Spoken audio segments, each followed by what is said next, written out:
Welcome back to another edition of the Night Report podcast. I'm your host, Richie O'Leary, and joined with my co-host, as always, I don't know, whatever you want to put here. My co-host, Alec Hamill, beat writer, Swiss Army knife, I'll call you, for Rutgers Rivals. Some not so good news. Rutgers basketball continues to struggle on the hardwood. Women's basketball is in probably just as bad of a situation, if not worse. And there's some recruiting talk also. But before we get started, we do have a couple ad reads. This podcast is sponsored by Night and Day Apparel. Get ready for basketball season with Night and Day Apparel. Our apparel is designed to keep you comfortable, stylish, from the pregame excitement to the final whistle.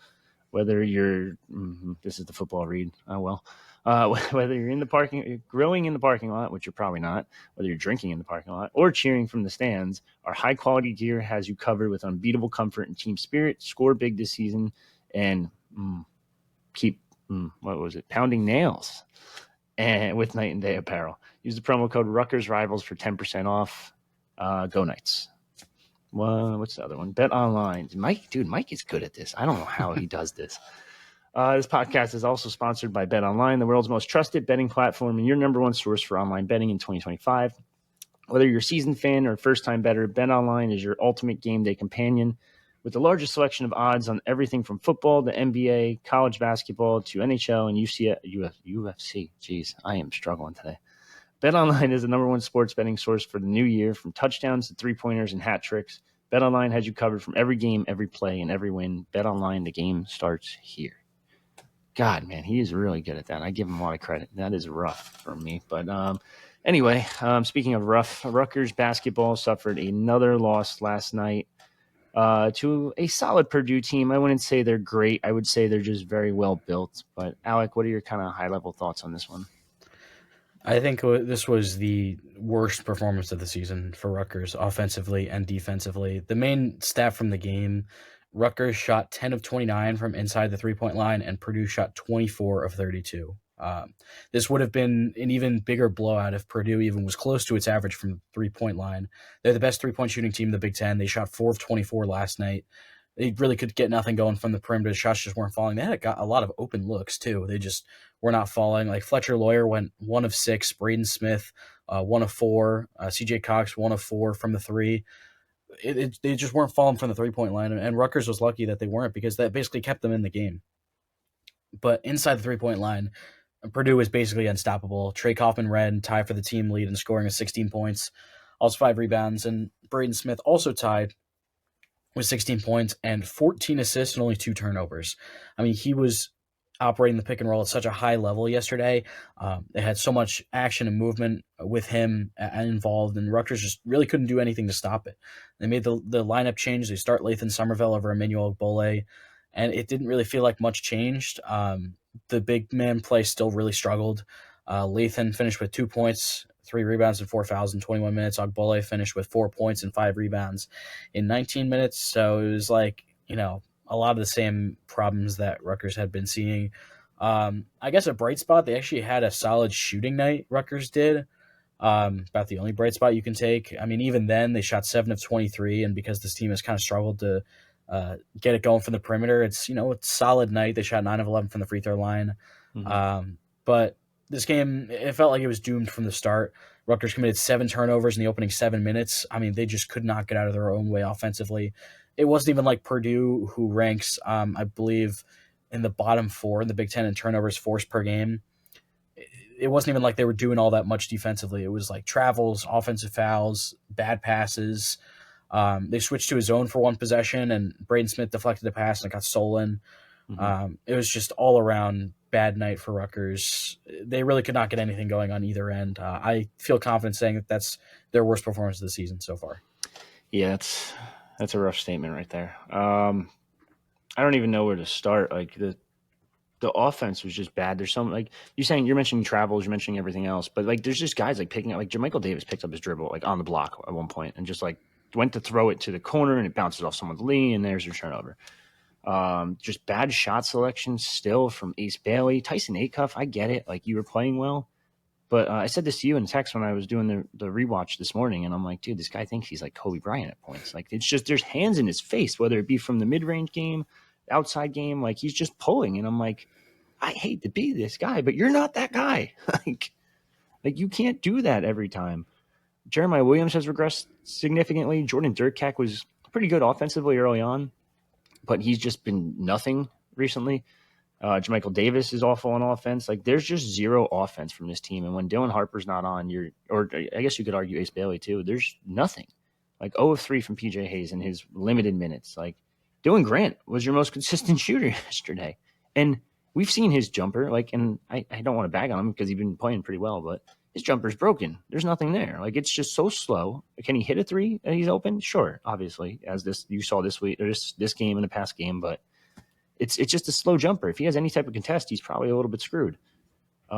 There's just a lot of issues with this team, and I don't even know what part to break down first, whether it be the offensive output or the defensive output, because they're both just as bad. Yeah, it really is alarming how poorly this defense has performed. They just looked lost when they would operate on the pick and roll. Like there was seemingly endless open opportunities at the rim. I think Purdue was 8 of 10 on layups, 5 of 6 on dunks. It felt like every single opportunity they had, they found someone open under the rim. And then you mentioned Dylan Harper. He clearly did not look like himself. He played 28 minutes up from last game, but he didn't really look great. He shot 2 of 9 from the floor. He's had 6 points, 6 rebounds, 3 assists. Mm-hmm. One of those buckets was actually a really impressive block that he had on, I think, Fletcher Lawyer, where it was kind of like, I don't know if you remember back in the playoffs a while ago, where Manu Ginobili bit on a Harden pump fake and then just went behind him and took the ball away, kind of like that. And he obviously went down and scored, but he just clearly does not look like himself on offense. He's still dealing with something. Mm-hmm. He doesn't have that first step that he had in the beginning of the year that got him all those opportunities at the rim. He's just not able to get past his defenders. He'll try to go crossover and get to the rim, and then he'll just get stopped, and he'll have to kick it out and kind of reset the offense with someone else. Ace Bailey had another tough shooting night. He had 17.7 rebounds, 5 of 15. He just wasn't able to get in that rhythm. Kind of saw the same thing on Monday against Wisconsin. 4 of 9 from 3. It seemed like all of his threes he hit were pretty big. But I guess the most frustrating part, we've seen this for a couple games now, they'll get close and then immediately something will fall apart and they'll fall. Same thing happened against Wisconsin. It happened last night. They bring it to within 5 after an Acuff 3, and then Matt Painter calls a timeout. They dial something up out of the timeout, and they immediately go on a 9-0 run. And then just like that, the momentum's lost. This is the same problems that we saw last year too, where they would get close in a lot of these games, and then something would just break down, and then the opponent would go on another run to, kind of seal the game. So I'm not even sure how you fix it, honestly. You have to get Dylan Harper healthy. That's priority number 1. And then after that, someone else has to step up, whether it's Tyson Acuff and you insert him in the starting lineup for, someone like a Jermichael Davis, whether it's Lathan Somerville staying in the starting lineup and getting some of those shot opportunities more often. Yeah, he's a problem. Someone has to step up. To be honest with you, like even like the one, what did he make? 1 bucket? That 1 bucket? No, I'm sorry, he didn't make this bucket. I think it was actually a travel when he did it. But like he got the bucket at the top of the elbow, and then all of a sudden just starts playing ISO ball 1-on-1 against the center. I'm like, you're not that guy. Stop. This isn't EYBL ball. Like you have to actually play team basketball. And I just feel like they don't run any sets. Yes, they ran the double horn set at the top of the key with the 2 pick and rolls, and it works from time to time, but it doesn't work consistently. You have to run other types of sets. And I just feel like they don't teach any sets. And I know for a fact, like after talking to some people, that they were pushing all kinds of different sets, whether it be more off-ball stuff throughout the week between the Indiana game and the Wisconsin game, and zero of that that they were teaching transitioned into the actual gameplay, which is awful. And now, do you blame the coaches? Do you blame the players? Are they not listening enough? Do you have to push it more in practice, or do you push it less? Do you try to make it more simple? Like, I don't think there is a fix. Like, and then you mentioned Dylan Harper getting healthy, and I actually thought in that fast break transition one where he got the block and then the layup, where he was hip and hip with the one guy too, and ended up still being able to finish pretty easily.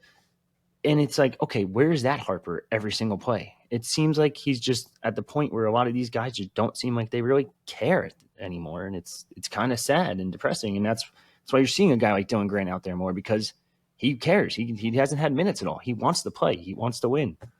I just feel like a lot of these guys just don't care anymore, and that's a big issue too. How do you change that kind of culture?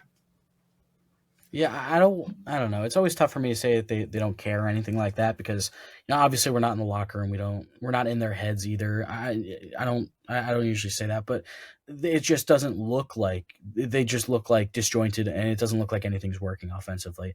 I mean, you look at Purdue's offensive sets, the way they run their offense, movement, motion, everything. It's night and day. Huh? See, like Hey, that, yeah. apparel.com. Yeah, exactly. Use code Rutgers Rivals. Yeah, but it's just I don't. It's just a complete difference in how they run their offense. And Matt Painter's done this for a long time too. And like I said at the beginning, if Purdue shoots better than 17% from three on the game when they usually shoot 40%, this is a whole different ballgame. They're losing, by like 30 or something like that. That's the thing. Like people don't even realize, like they shot 16% and you still couldn't beat them. Like, yeah. And 50% from the line, yeah, and you still couldn't beat them. Exactly, this was not Purdue's best game by any stretch, and they still dominated Rutgers, especially in that second half. It just felt like all the floodgates opened after that 9-0 run that Purdue went on. Like I said earlier, when they brought it to within 5, everything just broke free for Rutgers. Like I was working on my story, so I didn't get to watch as much as I did, the first 30-something minutes. But it just the energy in the building just was not there. They could tell that this was just nothing was going right. Yeah, defensively, 38 point paints given up. That's rough, and that's a factor of putting Dylan Grant, or I guess Ace at the 5, and putting Lathan at the 5 because you're not going to have a post presence. You don't really have a post presence with Emmanuel Ogbol either, because they were just making him inch out to the top of the key. And for some reason, when these two big men have to switch on a pick and roll, they're screwed. And it was easy pickings for Braden Smith and whoever else, because, I mean, you saw Braden Smith absolutely tear apart Rutgers defense with the pick and roll, whether it be, who was it? Lawyer, who was saying, I think actually rolled and actually stopped at the top of the elbow a couple times and ended up hitting. And then, what was it? Kaufman Wren, I think, was mostly just rolling to the basket and wide open wide open layups. And then there's other times where it's not at the top of the key. It's even closer to the basket. And they're still inching out to that free throw line. And for some reason, Lathan just kept stepping up and stepping up and stepping up, and that back door's open. And it's like, dude, it's just simple basketball, fundamental basketball. As a big man, I get it. You played guard most of your life, but you have to shift down a little bit and stop that big man from getting wide open lanes every single time, it felt like. Maybe it's just me. For what it's worth, I said before the game and I said before the season, I don't think Trey Kaufman is all that good. But when he was matched up against Lathan, especially in the post on the block, it was practically game over. He burned both Lathan and Emmanuel. He burned them on a couple of spin moves, got a 3-point play out of one of them. He didn't have as many opportunities, took 8 shots, which was tied for third on Purdue, but it felt like every single one of them, he was getting himself in really good position to make a play. And even Caleb First was solid too. And First has been not great in his Purdue career, but he's been solid. He's been solid lately. He was very good tonight when he did get his opportunities. Yeah, I think it's actually a pretty solid Purdue team overall. I don't think they'll make a NCAA finals type run, but I could see them winning a game or two in the tournament. I think they're better than people give them credit for. But yeah, besides the point, there's just, I don't really know what else to harp on. Harp. There you go, Harper. See what he did there. Another thing I actually wanted to point out, Evan Maya actually posted this earlier today, I believe it was, or yesterday. Yeah, earlier today. Yeah, earlier today. Rutgers is one of the top 3 teams in the country, tied with Illinois and slightly above Penn State, that doesn't utilize their best lineup according to analytics. Now, I just mentioned Illinois and Penn State. They're 2 pretty damn good teams right now. So it's hard to argue this, but the fact that Rutgers' best unit for offensive creation features JaMychal Davis and Jordan Durkak, 2 guys who really aren't shooting or can't shoot really that well. Harper, we know, is a pretty good shooter. Bailey, we know, is a pretty good shooter in Somerville, which shouldn't be too shocking considering he's the better offensive center of the 2. I find that super interesting that they don't even run this lineup. They run it 1% of the time. Hear me out. Maybe throw that lineup out there. Maybe replace one of those 2, whether it be Durkak or Davis, with say Tyson Acuff. And I'd probably replace JaMychal Davis with Acuff actually in this lineup. I'm telling you, I think that at this point you just go all out offensive output. Just go for it. That's your best shot at winning games. I feel like you might give up a ton of points, but you might also score a ton of points. So that might be your only shot at winning games, to be honest, at this point. Yeah, I think I don't know. I was also surprised when I saw that this lineup was the, I guess, most efficient. Mm-hmm. What I think is happening, I think they're waiting for Dylan Harper to get back to 100%. Now I'm just completely Yeah. spitballing here. Waiting for him to get back to 100%, and then you can throw Acuff into the starting lineup because if Harper's not, fully himself with his athleticism, let JaMychal Davis take on a lot of defensive burden. Because when Harper is at his best, he's also a very good defender. He's got the size, he's got the length, he's got the effort level too. He's got the instincts. So I guess that's what they're waiting for at this point. I don't really know. I mean, that's my best guess, I guess. Yeah. I mean, listen, there's no spacing on this team right now the way it's built. Like, JaMychal Davis can't hit a three. Could he hit occasional? Yes. Like when I say that, people have to understand. I'm not saying he can't hit a wide open three because 99% of college basketball players that have a scholarship can hit a wide open three. But when it comes to actually being able to hit a little bit of a contested three, you can't do it. And most of his game is going to be from pretty much the half cylinder. That's what most of the big man's game is going to be, from pretty much the half cylinder. Now Lathan can stretch it out a little bit more. Jordan Durkek's game is at the rim. Ace Bailey's best game is when he's attacking the rim, but he doesn't really attack the rim because there's so many people at the fucking paint. Move. This team doesn't move around. They don't run. There's no movement at all on offense, whether it be, especially off ball. And it drives me nuts that off ball, I'm watching basically an ISO game with 4 out or 3 out in the center, just sitting there clogging the paint, basically. I just feel like there's no movement with a team that has so many athletic bodies. It's top 50 in tempo. Everyone's got to start moving. Jeremiah Williams is on the court with JaMychal Davis. Those two, games at the rim. Ace Bailey, like I mentioned, games at the rim. Lathan Somerville or Emmanuel Ogball's in the game. Game is mostly at the rim, but Lathan could stretch it a little bit. It's still there's just too many bodies in the way. And then when they're not in the way, it's just people don't have to cover you from three because you can't hit a three. So why am I going to cover you? It's just there's so many issues. It's too much. And I just don't know if you could fix it at this point. I think this is just going to continue to be uglier and uglier. Uglier. It's the foundation of the roster that's been that's caused a lot of these problems. So I don't think you can fix it this year. Also, just a side note from this graphic, I looking at this Kentucky lineup, I didn't realize how many different players Kentucky has that I or you and I thought that Rutgers should have gone after in the portal, which obviously did not end up happening. I mean, Amari Williams, Andrew Carr, I forget Owe's first name. Odafe. That's the Ravens. Oh, that's the brother. Pass rusher. Yeah, because it was Jason, but now that's Odafe. Yeah. I forget his first name. But anyways, a guy like Kobe Brea too. Otega, that's his first name. Yeah, Otega. A guy like Kobe Brea. I know there's one more, but it's actually crazy how many different guys Kentucky got that I thought Rutgers should have gone after, or they probably at least kicked the tires on, but ended up getting outbid for in the transfer portal. That's just a side note that I noticed. Yeah, it is definitely interesting. I don't know what else you could do really with this lineup. I know PJ Hayes is struggling, but you don't set him up for success either, and that's a problem. He's another offensive guy, a guy that could just stretch the floor, a guy that can consistently hit a three. Just put him out there just because you saw what happened, what was it, possession number 2 or 3 of the game? You saw, I think it was Jeremiah cut to the rim, and people weren't in his way for a change. They collapsed on him. Ace Bailey's wide open on that wing. Hits the three. Done. Just constant movement with this team. You need more movement. It's driving me nuts.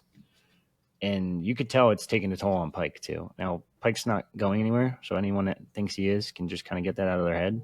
He's got 6 more years on his contract. He took the worst program in college basketball. I'll say worst high major for a fact. One of the worst programs in college basketball when he took over. I don't know where you could rank it among low major and high major and mid major because some of those programs are trash, but it was one of the worst, and he took them from that to breaking a 30-year span of missing the tournament to making the tournament. Not 1, not 2. I'll even say 3 because that COVID year they would have made it. So it would have been 3 years in a row of making the tournament when you haven't made it for 30 years. Gary Waters didn't take him to the tournament. Fred Hill didn't take him to the tournament. Eddie Jordan actually ruined the program a little bit, and surprisingly still has his name in the rafters. I know people wanted to rip that down pretty quickly, but rightfully so. He deserves a name up there. I'm not saying that, but for what it's worth, that team, but the year before Puck got hired, finished 279 in KenPom. Which I'm looking at the list right now. The worst high major. You can keep going while I look for the next lowest high major. Yeah. I mean, and looking back, everyone kind of points towards that Mawant Mag injury a couple years ago, 2 years ago. And yes, the record's not great since then. The record's not great since then against top 200 teams. But they've also, you look at those top 200 teams they have beat, and it's like, oh, look, number one Purdue. Oh, look, number one Purdue. Like that, those are significant wins that you're not getting under the previous regimes. Like he's here. He's going to try to rebuild it.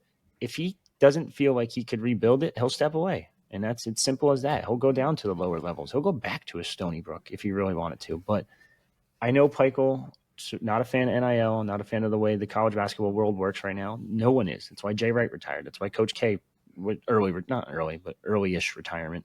Tony Bennett retired recently because of that. They can't stand it. The old school guys can't stand it. Now, can he fix it? I think there's a chance. But you have to give him a leash. He's earned more than enough equity in Rutgers that you have to give him at least a couple seasons more. He's got 6 more years on his contract. He has this season, he's not getting fired. He has next season, he's not getting fired. I'd argue he has 1 more after that, and he's still not going to get fired. Is a new AD going to put up with it? I think so, because it's Rutgers. You don't have a lot to work with. Like, you got a new practice facility. Yes, that's nice. That's great. That's amazing. It took them long enough. They were one of 2 programs in the country that didn't have a damn practice facility. Like, and not high major. We're talking all college basketball. And I don't know if NJIT ever got one. They might have. I'm not sure. Besides the point, it's like such a hard rebuild, and he rebuilt it. He built up enough equity. He's not going anywhere. He's there for the long haul. Will his assistant coaching staff change this offseason? I think 100%. I think for a fact that's going to change. I don't know what's going to happen. I can almost promise you. I shouldn't say I almost promise you. I feel like Brandon Knight's probably gone, and that's fine. Does he take Marlon Williamson with him because they're very close with one another? Maybe. Who knows? But we'll have to just wait and see. I think there's a reason that Marlon Williamson's been the main recruiter for some of these guys, almost every guy, and not Brandon Knight. It's just because I don't know if Brandon Knight's going to be here, and that's fair. And you gotta go get a legitimate offensive-minded coach, though. You can't just promote from within. And I know how bad he probably wants to promote Jay Young, but you have 5 assistant coaching slots now. Find an offensive guru that can fix this offense and fix this team while also playing and it sounds cliche because Greg Schiano's always said it, but complementary basketball. You need a good offense and a good defense. You can't have just one or the other anymore. But you have to have a better offense than what you're putting out right now with 2 top 5 picks. It is bad. It's a bad look. And rant over. Yeah. I mean, there is a really highly regarded assistant just down Route 1. Now, of course, if you offer someone, they have to actually want the job. Obviously it's a 2-way street. He's a weird one because he had did they ever kick the offers. tires on him? He had head coaching offers last offseason. Like he had, I think it not NJ, maybe it was NJIT. I forget who it was. It was NJIT and someone else, but he turned him down. He wants a better job, and I think in order to get that better job, you're gonna have to leave Providence as an assistant coach. I don't know if it's weird because he's coached at Rutgers. Oh yeah, I'm sorry, I said Providence, Princeton. He's coached at Rutgers before. He's a Rutgers guy. I think he's a Rutgers alum, isn't he? I think so. Maybe his dad's essentially the chief. I think he actually is labeled chief of staff at this point of the football program. So like, it makes a lot of sense to bring him in. He's also been he's the main recruiter for that entire program at Princeton. He's the main reason why they get these guys like Caden Pierce, like Tosin. I don't even know how to pronounce his last name. Like the point guard Lee. He's the main reason behind finding all these guys. So I think bringing him in makes too much sense almost, and plus he's a pretty solid offensive coach. If he can help you rebuild this offense or just fix it a little bit, just tweak it a little bit, sky's the limit next year. No, I shouldn't say sky's the limit next year, but in the future. It's driving me nuts. Like, you got to do something. You got to go outside your wheelhouse and be open to change. Yeah, he graduated from Rutgers in 2008.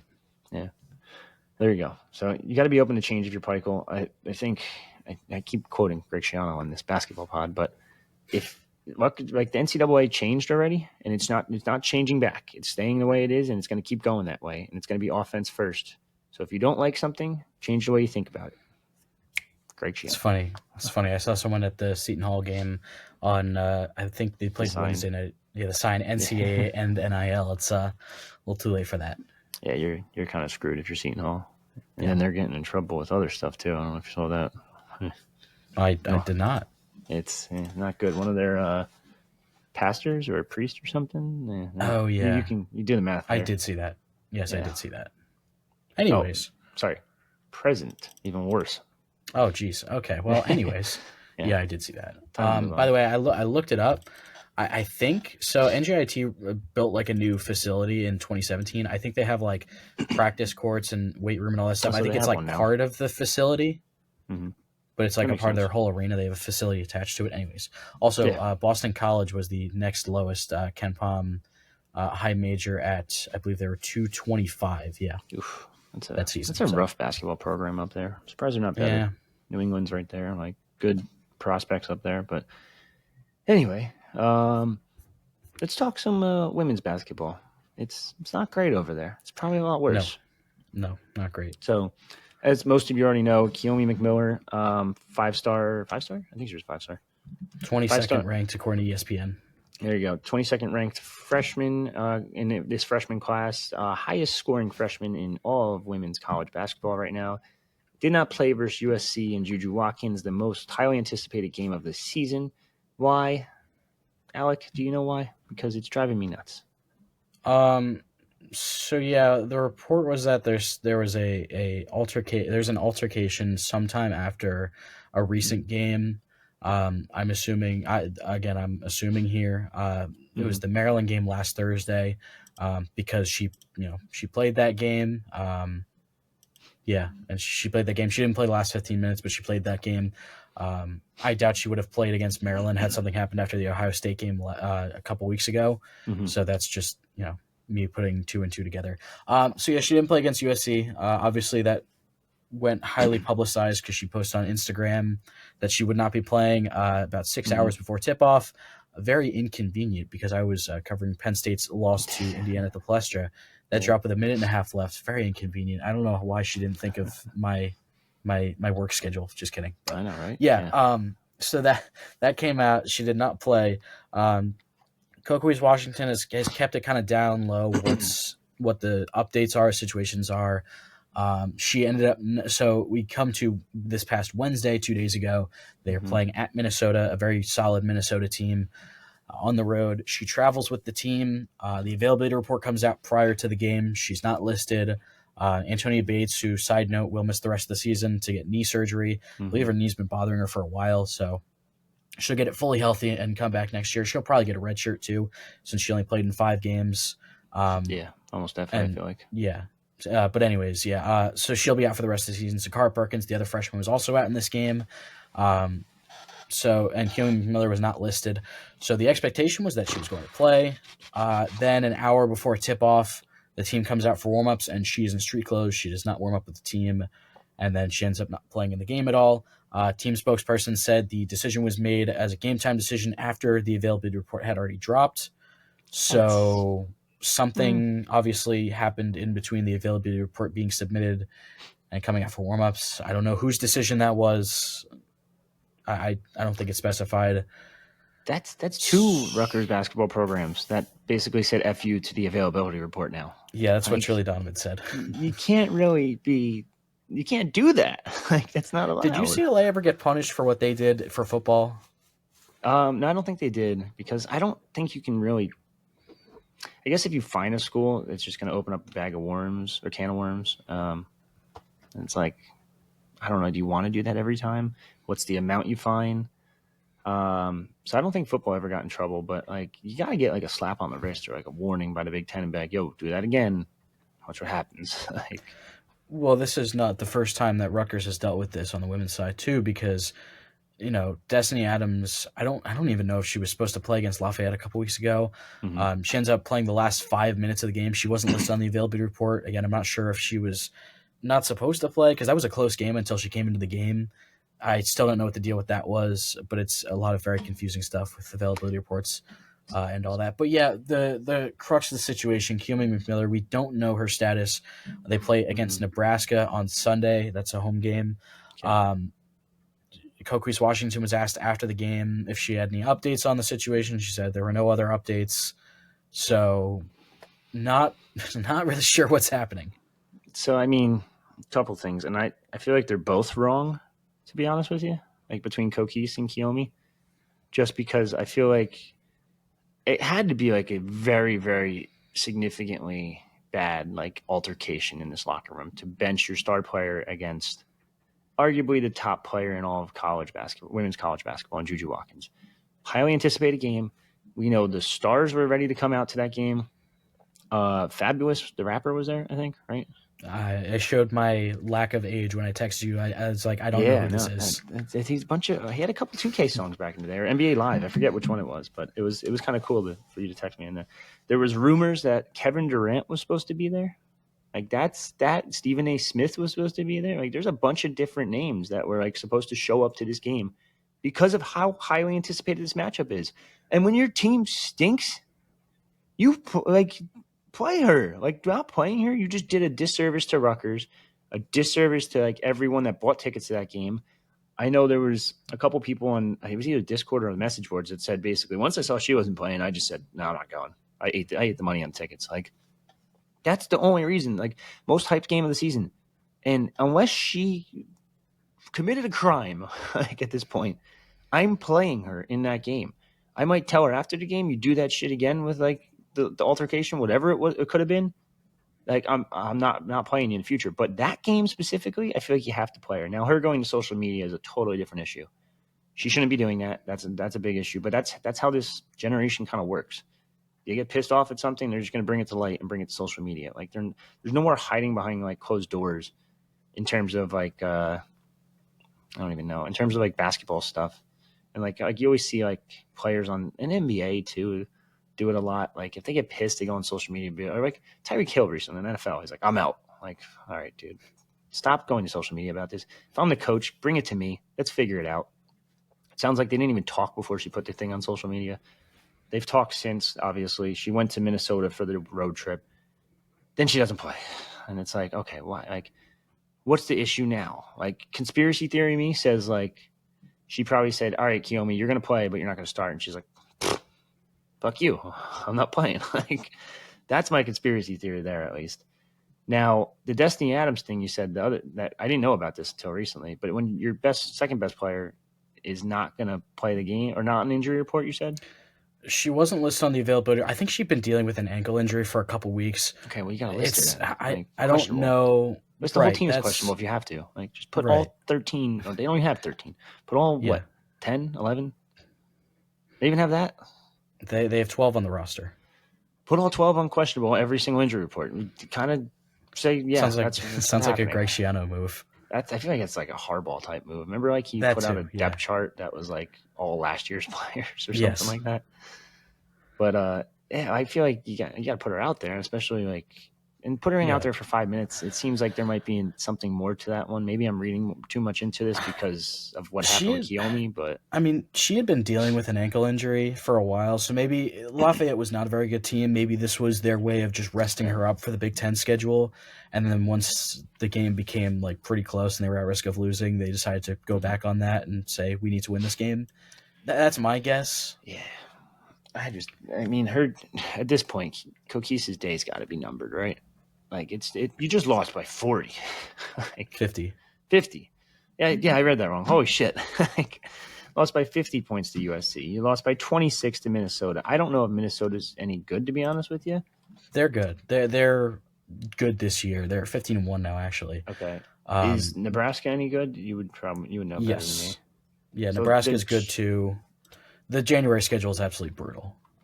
They play number 1 UCLA in I think 10 days or 8 days. I don't remember the exact date, but they play them soon. They play Michigan and Michigan State, both of which are also ranked. They play Illinois, who granted they've lost 2 really good players for the season, but they're still very well coached. The January schedule is absolutely brutal. And this is, by the way, they still have this one more game this season. Yes, they have this coming up.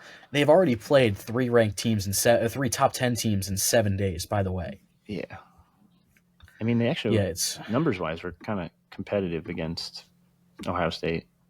Yeah, that game. I will say that the defense played very well that game. That was definitely a solid effort against the top 10 team, but it's unfortunately gone downhill from there. I don't know what you do because, like, how bad could this altercation been? Like, I need my star player. Like, and by not playing her, I feel like you're pissing her off even more. And then there's even a higher chance that you lose your second top recruit in 2 years. Because they lost Kiyomi McMiller, is that her name? Yes. To Maryland, and now she's Maryland's leading scorer this year. Yeah, it's a really tough situation because to play the other side here, like you have to maintain the team program aspect. You have to make sure that everyone's accountable. That even if yes, Kiyomi is the best player on the team, she's not above anyone else on the team. So if something like that happens, you have to kind of otherwise you're at risk of losing the entire team because if you're good enough, you can get away with certain things. Um, it's a really rough situation, and of course, it's also bad timing because had this happened against going on, I think the same thing would have happened had they been going up against a team like I don't know, Penn State that's on maybe a similar level to them. I think the same thing would have happened, but because it was in this brutal stretch where once again you're playing one of the most hyped guard matchups of the season, that's the timing that works out. I think part of it's also unfortunate timing. So yeah, I wrestle with both sides, but at the same time, you have to keep that consistent accountability. So it's definitely not a good look on the program, especially if especially when you go viral. Well, yeah, that's the problem. It also went viral because it was announced on social media before the game. Yeah, it's a really tough situation because, like I said, like you have to maintain that culture, and once you start, if a player is put on a different pedestal as the others, then you lose the entire team. So it's a really tough situation, and because it came in this stretch, in this game in particular, it completely blew out of proportion, and I think it has a possibility to get worse if they keep playing this like will they won't they game like on Wednesday. I don't think it'll keep happening like that. I think if she's not going to play, she'll be listed on the availability report. I hope. Otherwise, it just creates an even bigger mess. So, yeah, I wanted to compare her or Coquise to Fred Hill, just because like Fred Hill ended obviously top recruit, Mike Rosario, but then I'm looking at his roster and like somehow that man did nothing with Gregory Yankanique, Corey Chandler, Mondi Njai, J.R. Inman, and Mike Rosario, Anthony Farmer, and still managed to get 11 wins. Like that's a talented roster. That was a really good team. And you got 11 wins. Like, so I can't really compare it because she doesn't have 5 4-star, 5-star. She has 1 5-star and 1 4-star if you count Destiny from high school. I think she was a 5-star. Well, I don't she might have been. I don't know. She was women's up there. Basketball recruiting is a little weird because there's not as much coverage around it. Yeah. Yeah, I think JoJo Lacey was actually a 5-star, but also their threshold for 5 stars in women's is a little weird too. It's different. Also, yeah, how did Fred Hill only win like 11? That's impressive as hell, to be honest. How many Njai is still the last Rutgers player to get drafted? That's wild. Last Rutgers men's player to get drafted. Yeah, that's wild. I guess you're right. Wow, that's kind of crazy. I thought Cliff might have had a shot, but obviously that's down the drain. But neither here nor there. But yeah, I feel like it's at the point where I hate to sound mean, but her days are numbered at this point, especially because the situation. There's a new AD coming in. You're on year 2, year 3, and you're still struggling. 3, and you're still struggling. It's actually probably gotten worse, to be honest with you. And now, don't get me wrong, CViv didn't leave her shit. Like CViv kind of screwed the program over in her last year, season and a half, whatever. Because I don't know if you could say last season and a half because she didn't coach her last season, but she was still on the books as coach. So that was a weird situation too. But I don't know. There's a lot that needs to be figured out. Not just basketball, not just men's basketball, but women's basketball too. Is there anything else before we kind of sign off from this not so positive podcast? Yeah, I know you wanted to mention Chris Nwoli transferring schools to a very, very high-powered school. Yes, Chris Nwoli, 4-star, Rutgers only 4-star in this recruiting cycle in 2025. Number 117 overall, has moved from Sierra Canyon High School in California to Dynamic Prep in Texas. Not weird considering this is his 4th high school in 4 years. He spent 2 years at Bishop Gorman in Las Vegas, transferred to Wasatch Academy in Utah, started out the senior year at Sierra Canyon, and then transferred to Dynamic Prep. Dynamic Prep is one of the premier programs in the high school realm. Probably top 20-ish right now. They're going to compete and try to get to that Chipotle Nationals, and I think they have a pretty damn good shot because they've added a lot of pieces this offseason. They have the number 2 kid in 2027, number 13 in 2027, number 115 in 2025 in Jermaine O'Neal Jr., number 117 in Chris Nwoli, who's 2025. They have a bunch of other kids. There's a Sam Houston State commit. There's a 4-star going to Oral Roberts, by the way. Kind of crazy. And that goes to show you how all these programs are just going to start spending a shit ton of money with rev sharing and this and that. And NIL in general. And you don't have to worry about a football program. You can kind of just spend as much as you want on hoops, which leads me to why the hell does Seton Hall still stink? But not the point. I feel like you kind of buried the lead there with Jermaine O'Neal Jr. because Jermaine O'Neal Sr. is the coach there now. Yes, exactly. So NBA level coach. I don't think he's a Hall of Famer, is he? I don't think so. He's like the Hall of Very Good, I think. Yeah, well, that's actually a good little analogy there. The Hall of Very Good. Hell of a player growing up watching, but yeah, I mean, there's a lot of talent on that team. They're going to compete, and I think they'll make a push for Chipotle Nationals. I don't know if they'll get it because like Montverde's always pretty good. They have a pretty big test tonight. I don't know. Are we going to put this up today? Depending on when you're watching this. Today's Utah Friday. Prep, right? Yeah, they play Utah Prep at, how do you pronounce it? Weehawken in Newark High School in Newark. Yeah, something like that. Yeah, in Newark, they're playing AJ DeBansa and Utah Prep, right? Yeah. Yep. So if you want to go watch that game, Chris Nwoli and the rest of the Dynamic Prep squad against AJ DeBansa and the rest of the Utah Prep squad should be a pretty good game, I would imagine. Yeah, just slap a name on your team. Not even a school anymore. I feel like it's just like, oh, X Prep. Okay, let me think. Dynamic. That's it. That's the one. You know what? We're in Utah. Utah Prep. There we go. Yeah. So number 1 kid in 2025 in AJ DeBansta is going to be there. BYU commit. Also goes to show you NIL. Kind of bought him for like $7-8 million. It sounds like. Number 2 in 2027, a bunch of top ranked kids. So if you're gonna go check it out, it's gonna be a really good game. I think there's more than one game too. I think there's 2. I think it's part of the Iverson Classic. Yes, that's what it is. Ran by Isaiah Briscoe's dad or Isaiah Briscoe, I forget. Nice. Yeah, former Jersey boy, but I shouldn't say former, current Jersey, always a Jersey boy. But that's all I really got for today. Anything else? That's really it, right? I mean, anything else? Transfer portal football? No, not really. I mean, there's a DB that they're looking at, but I'll leave that on the boards for now. So if you guys want to check that out, there's a cornerback. If you made it this far, there's a cornerback prospect that Rutgers is showing interest in. And that's really it for portal stuff. They're going to push for a left tackle and stuff like that too, but nothing new name wise. So keep an eye out for that. But for me and Alec, that's another edition of the Night Report podcast. Signing off.